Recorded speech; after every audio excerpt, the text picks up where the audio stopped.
हरिओम। जय श्री कृष्ण। राधे राधे। जय योगेश्वर। बंशीधरं तोत्रधरं नमामि मनोहरं मोहहरं च कृष्णं मालाधरं धर्मधुरं धरं च पार्थस्य सारथ्यकरं च देवं कर्तव्यदीक्षां च समत्वशिक्षां ज्ञानस्य भिक्षां शरणागतिं च ददाति गीता करुणाद्रभूता कृष्णेन गीता जगतो हिताय। श्रीमद् भगवद गीता जी अध्याय 18वां और श्लोक है 26वां। कल 3 श्लोक में भगवान ने सात्विक, राजसिक, तामसिक कर्म के भेद बताए। अब भगवान सात्विक कर्ता का लक्षण बताते हैं, राजसिक का और तामसिक का। आइए, श्लोक इस प्रकार है। मुक्त संगो नहं वादी धृत्युत्साह समन्वितः सिद्ध्य सिद्ध्योर्निर्विकारः कर्ता सात्विक उच्यते। मुक्त संगः अनहं वादी धृति उत्साह समन्वितः धृत्युत्साह सिद्ध्य सिद्ध्योर्निर्विकारः कर्ता सात्विक उच्यते। जो कर्ता राग रहित, कर्तृत्व अभिमान से रहित, धैर्य और उत्साह धारण करने वाला, कार्य की सिद्धि की असिद्धि में हर्ष, शोक, विकारों से रहित, वह सात्विक कर्ता कहा जाता है। Free from attachment, unegoistic, endowed with firmness and zeal, and unswayed by success and failure. Such a door is said to be सात्विका। उसी को सात्विक कहा जाता है। हर्षा मर्ष भयोद्वेगैर मुक्तो यस सच में प्रिय। भगवान ने आगे भी कह दिया है, one who performs his duty without associations with the modes of material nature, without false ego, with great determination and enthusiasm, and without wavering in success or failure, is said to be a worker, is the mode of goodness। माने वही अच्छा है, वही सात्विक है। जिस तरह सांख्य योगी का कर्म योगी के साथ राग नहीं होता है, सांख्य योगियों का कर्म योगी के साथ नहीं, कर्मों के साथ, उसी तरह यहाँ सात्विक कर्ता भी राग रहित माना गया है। कामना, वासना, आसक्ति, स्पृहा, ममता आदि के साथ अपना संबंध जोड़ने के कारण वस्तु, व्यक्ति, पदार्थ, परिस्थिति, घटना आदि में आसक्ति, लिप्तता होती है। सात्विक कर्ता यह लिप्तता से सर्वथा पर है। अनहमवादी, पदार्थ, वस्तु, परिस्थिति आदि के कारण अपने में जो एक विशेषता का अनुभव करना है, यह अहम वदनशीलता है। अहम वदनशीलता आसुरी संपत्ति होने से अत्यंत निकृष्ट है। सात्विक कर्ता में यह अहम वदनशीलता, अभिमान तो होता ही नहीं, उल्टा उससे विपरीत, मैं इस चीज का त्यागी हूँ और मुझे इसका भी अभिमान नहीं है। कभी कभी मैं त्यागी हूँ, उसमें भी अभिमान होता है। मैं निर्विकार हूँ, मैं सम हूँ, मैं सर्वथा निष्काम हूँ, मैं संसार के संबंध से रहित हूँ। इस प्रकार के अहम भाव को भी उसमें अभाव रहता है। वो भी वो नहीं कहते हैं, उसी को ही निराभिमानी कहे जाते हैं। अनहमवादी, न अहम, न ये तत्पुरुष, धृत्युत्साह समन्विता। कर्तव्य करते समय विघ्न, बाधा तो आ जाए, कर्म का परिणाम अच्छा ना आवे, लोगों में निंदा हो, कुछ भी जाने हुआ ही नहीं है, ऐसे धैर्य से निरंतर सतत चलता रहे, उसी का नाम धृति है। और सफलता फिर मिल जाती है, उन्नति होती है, लोगों में मान, आदर, कीर्ति बढ़ते हैं। ऐसी स्थिति में मनुष्य के मन में जो अभिलाषा और उत्साह रहते हैं, वैसी अभिलाषा उनसे विपरीत अर्थात असफलता, अवनति माने पतन, निंदा होते हुए भी चालू रहे, उसी का नाम उत्साह है। कोई भी कितना भी कहे लेकिन अपने काम को पूरा करते। सात्विक कर्ता इस प्रकार की धृति और उत्साह से युक्त रहते हैं। सिद्ध सिद्धियोर निर्विकार, सिद्धि और असिद्धि में अपने को कोई विकार न आवे, अपने ऊपर कोई विपरीत असर न पड़े, अर्थात कार्य ठीक तरह से सांगोपांग पूर्ण हो जाए। पूरा उद्योग करके अपनी शक्ति, समझ, समय, सामर्थ्य आदि को पूरे लगाने के बाद भी कार्य संपन्न न हो, फल प्राप्त न हो, अथवा तो अपने अंतःकरण में हर्ष या शोक न हो, सिद्धि असिद्धि में निर्विकार रहना ही कहा जाता है। कुछ भी हो निर्विकार। तो कर्ता सात्विक उच्यते, ऐसा जो करता है वह आसक्ति और अहंकार से रहित, धैर्य और उत्साह से युक्त, सिद्धि असिद्धि में निर्विकार कर्ता सात्विक कहा गया है। 6 श्लोक में बताया गया है कि संग, 6 बाबत में, 6 श्लोक नहीं, सॉरी, संवेदा, संग, अहम वदनशीलता, धृति, उत्साह, सिद्धि असिद्धि, इसमें से 2 बाबत को छोड़ने का और 2 बाबतों को अपनाने का, और अंत में जो 2 बाबत बताई है निर्विकार तटस्थ रहने के लिए कहा गया है। तो सिद्धि असिद्धि में निर्विकार सम रहने की बात गीता में 3 बार आ गई है।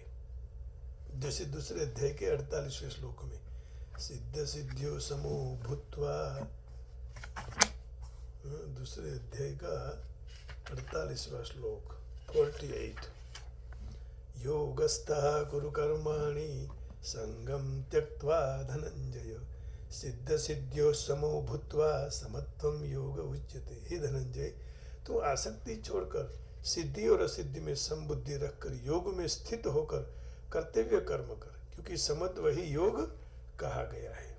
फिर 4थे अध्याय में समसिद्धा वसिद्धौ च, 4थे अध्याय के 22वें श्लोक में भगवान कहते हैं समसिद्धा वसिद्धौ च असिद्धौ च, यद्रच्छालाभ संतुष्टो द्वन्द्वातीतो विमत्सरः, समसिद्धावसिद्धौ च समः सिद्धौ असिद्धौ च कृत्वापि न निबध्यते। इच्छा के बिना अपने आप मिले हुए पदार्थ में जो सदा संतुष्ट रहता है, और ईर्ष्या जिसमें सर्व तरह से अभाव हो गया है, द्वंद्व से रहित है, सिद्धि और असिद्धि में सम है, कर्म करते हुए भी कर्म से भी बंधन में नहीं आता है, तो वो सात्विक भाव हो गया।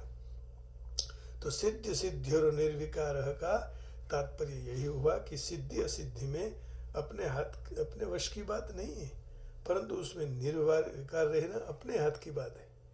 तो उस हाथ की बात है वो ठीक से करना चाहिए। अनाहमवादी सात्विक मनुष्य जैसा कर सकता है, ऐसा कोई न कर सके, ऐसी भाषा न बाहर से बोलते हैं न अंदर से बोलते हैं। अपने में विशेषता अनुभव करना, यह नाम अंदर से बोलना है। मैंने ऐसा नहीं करना चाहिए कि मेरे जैसा कोई कर ही न सके। अब राजस का लक्षण, रागी कर्म फल प्रेप्सुर्लुब्धो हिंसात्मको शुचि, हर्ष शोकान्वितः कर्ता राजस परिकीर्तितः। जो करता रागी, कर्मों के फल की इच्छा वाला, लोभी, हिंसा के स्वभाव वाला, अशुद्ध और हर्ष और शोक से युक्त है, वह राजस कर्ता कहा गया है। मैं जो पढ़ता हूँ तो मुझे लगता है कि हम सब राजसी में हैं। मैं तो हूँ, आप लोग शायद सात्विक कर्ता हो सकते हैं, लेकिन हम राजस में आ जाते हैं। ठीक हमारे में ये सारे लक्षण बैठते हैं। तो रागी का राग स्वरूप रजोगुण होने के कारण भगवान राजस कर्ता के लक्षणों में सबसे पहले रागी पद बताया। राग का अर्थ है कर्मों में, कर्मों के फल में और वस्तु पदार्थ आदि में मन ललचाना, मन की प्रीति होना, काम्य पदार्थों का जिनके पर रंग चढ़ जाए तो वह रागी है। आइए इसका ट्रांसलेशन क्या कहते हैं। The worker who is attached to work and the fruits of work, desiring of enjoy those fruits, and who is greedy, always envious, impure, and moved by joy and sorrow, is said to be in the mode of patience.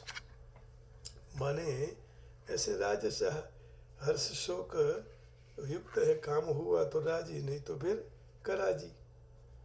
The doer who is full of attachment seeks the fruit of action and is greedy, and who is oppressive by nature and of impure conduct, and who feels joy and sorrow has been called राजसिका। तो कर्म फल प्रेप्सु, राजस मनुष्य कोई भी काम करेगा तो वह फल की इच्छा के कारण ही करेगा, क्योंकि मैंने ऐसा ऐसा मैं अनुष्ठान कर रहा हूँ, मैं ऐसे दान दे रहा हूँ, हाँ, मैं फिर अपने धन मान बढ़ाई मुझे मिलेगा, परलोक में स्वर्ग और भोग सुख मिलेगा, मैं ऐसी ऐसी दवाओं का सेवन कर रहा हूँ तो इससे मेरा शरीर निरोगी रह रहा है। लुब्ध, राजस मनुष्य को जो कुछ भी मिलता है उसको संतोष नहीं हो सकता। जिमि प्रति लाभ लोभ अधिकाई, जिमि प्रति लाभ लोभ अधिकाई। जैसे जैसे लाभ बढ़ जाता है ना, वैसे वैसे लोभ बढ़ता है, ऐसा कहते हैं। जिमि, क्या कहा, जिमि प्रति लाभ लोभ अधिकाई, जिमि क्या आ गया, प्रति प्रति, जिमि प्रति लाभ लोभ अधिकाई। क्या कह रहे हैं, देखिए, जैसे जैसे लाभ बढ़ता जाए वैसे वैसे वह जिमि प्रति लाभ लोभ अधिकाई। किस प्रकार, काटत बढ़ही शीस समुदाई, जिमि प्रति लाभ लोभ अधिकाई। मरई न रिपुश्रम भयहु विशेषा, राम विभीषण तब तन देखा।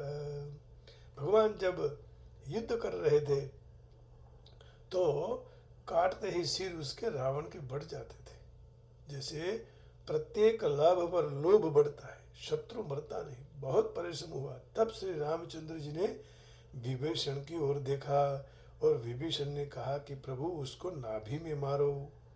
काटत बढ़ही शीस समुदाई, जिमि प्रति लाभ लोभ अधिकाई। मरई न रिपुश्रम भयहु विशेषा, राम विभीषण तन तब देखा। तो जैसे ज्यादा बढ़ता रहे और होता है कि और हमें मिले और हमें मिले, अर्थात सत्कार मान वधारे वधारे मिलता रहे, ज्यादा ज्यादा मिलता रहे, धन पुत्र परिवार मिलते रहे, और इस प्रकार की तृष्णा लोभ कि वह लगे रहते हैं लोभ में। हिंसात्मक, हिंसा का स्वभाव वाला, अपने स्वार्थ के लिए दूसरों का नुकसान हो, दुख की परवाह न करे हुए जैसे जैसे अधिक भूख सामग्री इकट्ठी कर भूख भोगते हैं, और ऐसे ही दूसरे अभावग्रस्त लोगों के हृदय में दाह पैदा होता है। इसलिए दूसरों के दुख की परवाह न करना, भोग भोगना ही भी हिंसा है। हम जैसे इतने रुपये लग्न के पीछे उड़ाते हैं कि कई लोगों के हृदय में कितना दुख होता है कि हमें खाना नहीं मिलता और ये लोग पैसे उड़ा रहे हैं, है ना। शादी की बात तो मैंने केवल उदाहरण दिया, और कई में भी पैसे लोग बहुत उड़ाते हैं। पाँव में भी पैसे पड़ते हैं, उसके पर पाँव रखते हैं लक्ष्मी पर। वो बड़े बड़े जो डायरा लगते हैं ना, गुजराती लोग भजन करते हैं उसमें, ये ठीक नहीं है, सर्वथा गलत है। कितना दुख लगेगा जिनके पास पैसा नहीं है, बड़ा बड़ा बहुत महंगा खाना फोटो लेके भेजना सबको कि मैं इधर हूँ, मैं ये कर रहा हूँ। ये भोग भोगना ही एक हिंसा हो गया। तो तामस कर्म, जैसे 25वें श्लोक में अनुबंधम क्षयम हिंसाम अनवेक्ष्य च पौरुषम मोहादारभ्यते कर्म यत्तत्तामसमुच्यते। जो कर्म का परिणाम हानि, हिंसा, सामर्थ्य को ध्यान में लिए बिना मोहपूर्वक आरंभ किया जाता है, ऐसे कर्म तामस कहे जाते हैं। तो राजस कर्ता दोनों में हिंसा बताने का तात्पर्य यही है कि मूढ़ता रहने के कारण तामस मनुष्य की क्रियाओं में विवेक पूर्वक नहीं होता है। क्रियाएं विवेक पूर्वक नहीं होती है, इससे चलना फिरना उठना बैठना आदि में उसके द्वारा हिंसा होती है। राजस मनुष्य अपने सुख के लिए उत्तम भोग भोगते हैं और उनको देखकर जिसको भोग नहीं मिलता है उसके हृदय में दाह होता है। तो यह हिंसा भोगवा वालों को लगती है, क्योंकि कोई भी भोग हिंसा बिना नहीं होती। तात्पर्य यही हुआ कि तामस मनुष्य के द्वारा कर्म में हिंसा होती, राजस मनुष्य स्वयं हिंसात्मक है। अशुचि रागी पुरुष भोग बुद्धि से जो वस्तु और पदार्थ आदि का संग्रह करे तो सारी चीजें अपवित्र हो जाती है। जहां तक रहे वहां का वातावरण अपवित्र हो जाता है, और जो कितने जे कपड़े पहनते हैं उस कपड़े को अपवित्रता आ जाती है। इसी के कारण आसक्ति और ममता वाले मनुष्य का मरण होते ही कपड़ों को आदि को कोई रखने को भी चाहता नहीं है। बोले ये तो लोभी था, ये तो भोगी था, कौन इसके कपड़े पहनेंगे, उसके जैसी बुद्धि आएगी। जिस स्थान पर उसके सबको जलाया जाता है वहां कोई भजन ध्यान करना चाहे तो उसका मन नहीं लगता है। इसलिए भूल से भी वहां कोई सो गया तो बहुधा वह उसको खराब खराब सपने भी आते हैं। तो अपवित्र हो जाता है ना वहां का वातावरण, उसके कपड़े में, उसकी जगह में, सब जगह अपवित्रता आ जाती है। तात्पर्य यही हुआ कि आसक्ति वाले मनुष्य का मरण होते ही उसको रखने की, उसके कपड़े रखने की भी किसी की इच्छा नहीं होती। तो उत्पत्ति विनाशील पदार्थों की तरफ आकृष्ट होते ही आसक्ति ममता रूपी मलिनता आने लगती, जिससे मनुष्य का शरीर और शरीर के हड्डियां विशेष अपवित्र हो जाती है। हर्ष शोकान्विता उनके समक्ष दिवस में कितनी बार सफलता विफलता अनुकूल प्रतिकूल परिस्थिति घटना आती ही रहती है, और उनके कारण हर्ष शोक राग द्वेष सुख दुख आदि में वह लिप्त रहता है। कर्ता राजसः परिकृतितः, उपर्युक्त लक्षण वाला कर्ता राजसी कहा गया है, राजस कहा गया है। हिंसात्मक, पहले तामस कर्मों में भी हिंसा बताई। इसी अध्याय के 25वें श्लोक में अभी ही हमने आपके सामने बोला, अनुबंधम क्षयम हिंसाम अनवेक्ष्य च पौरुषम मोहादारभ्यते कर्म यत्तत्तामस मुच्यते। क्योंकि रजोगुण और तमोगुण एक दूसरों के नजदीक हैं, परंतु सत्वगुण दोनों से दूर है। रजोगुण रागात्मक है, तमोगुण मोहात्मक है। अब रजोगुण में होश या भान सावधानी रहती है, और तमोगुण में तो सावधानी भी नहीं हो रहती है, माने आदमी बेहोश हो जाता है। मैं देखा है कई लोग कितने पैसे का दुरुपयोग करते हैं। राग स्वार्थ बुद्धि होने से हिंसा होती है, उतनी मोह में नहीं होती, इसलिए रजोगुण में ज्यादा हिंसा होती है। राग और स्वार्थ बुद्धि के कारण मनुष्य हिंसात्मक हो जाता है और उसकी हिंसा में तल्लीनता आ जाती है। फिर एक बार हिंसा की तो बार बार वह हिंसा करने लग जाते हैं।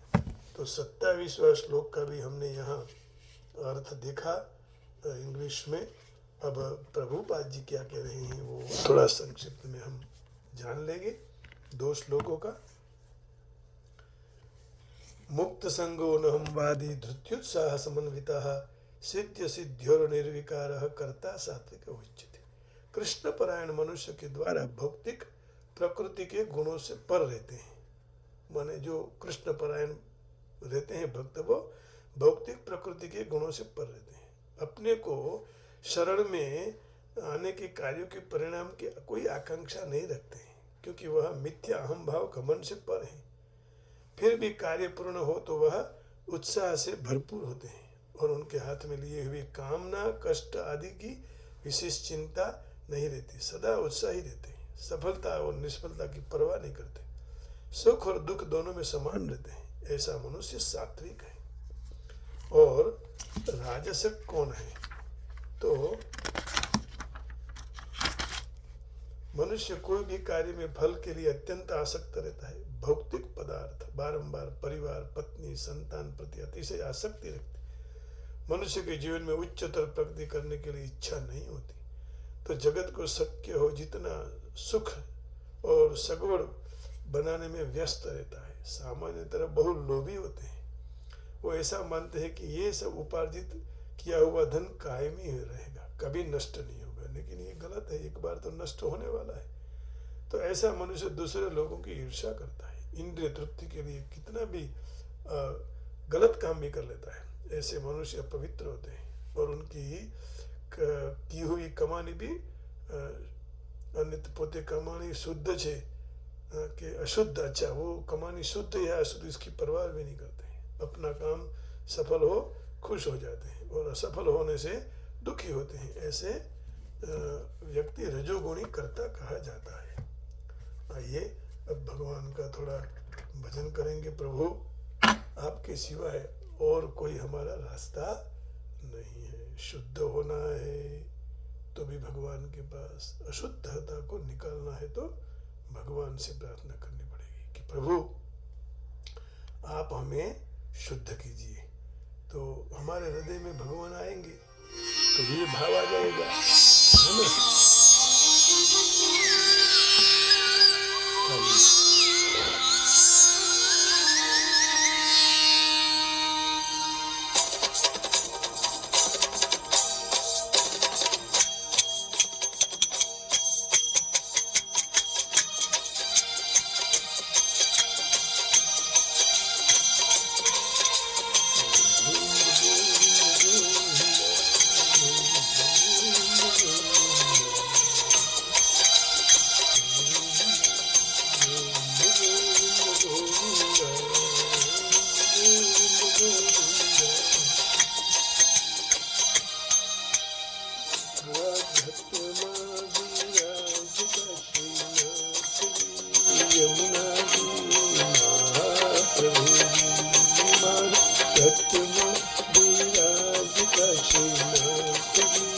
यमुना जी महाप्रभु जी, तो मन रूठे कुरवावन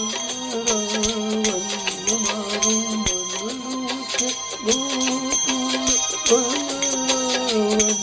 मारा तमना, मारा तमना अनन्या तुलसी नावन मारा तारे जीवन मारा गतम विराज काशीनाथ जी, यमुना जी महाप्रभु गतम विराज काशीनाथ जी, यमुना जी महाप्रभु। श्री कृष्ण शरणं नमः, श्री कृष्ण शरणं नमः, श्री कृष्ण शरणं नमः, श्री कृष्ण शरणं नमः, श्री कृष्ण शरणं नमः, श्री कृष्ण शरणं नमः, श्री कृष्ण शरणं नमः। हर प्राण खजी वैष्णव वाला अमर प्राण खजी मने वैष्णव वाला नित्य काशीनाथ जी पालरे वाला नित्य काशीनाथ जी पालरे वाला पल्लव प्रभु मैं तो पल्लव प्रभु जी सीधा जय दर्शन मारो मोही लीधो मन काशीनाथ जी, यमुना जी महाप्रभु विराज काशीनाथ जी, यमुना जी महाप्रभु। श्री कृष्ण शरणं नमः, श्री कृष्ण शरणं नमः, श्री कृष्ण शरणं नमः, श्री कृष्ण शरणं नमः,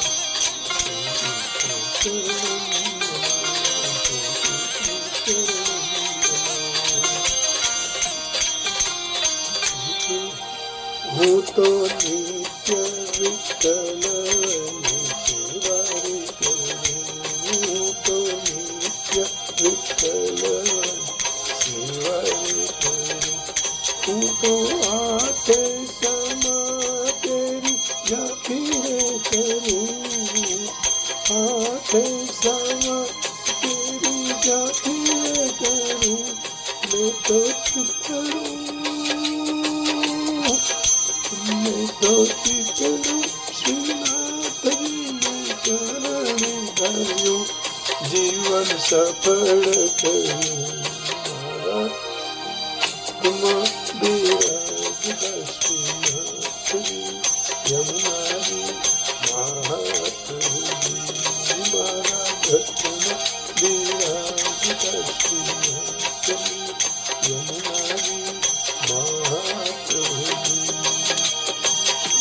शिवो यमुना जी बोलो, श्री बोलो, श्री यमुना जी बोलो, श्रीनाथ जी बोलो, यमुना जी बोलो, श्रीनाथ जी बोलो, यमुना जी बोलो, नाथ जी बोलो, श्री यमुना जी बोलो, श्रीनाथ जी बोलो, श्री यमुना जी बोलो, श्रीनाथ जी श्रीनाथ जी श्रीनाथ जी बोलो, श्रीनाथ जी श्रीनाथ जी श्रीनाथ जी बोलो,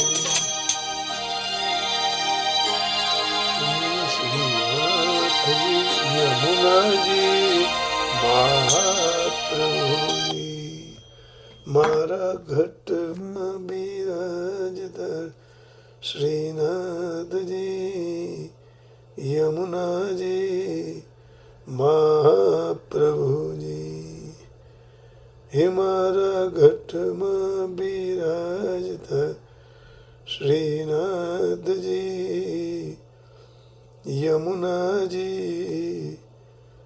हे मारा घट में बिराजता श्रीनाथ जी, यमुना जी महाप्रभु जी।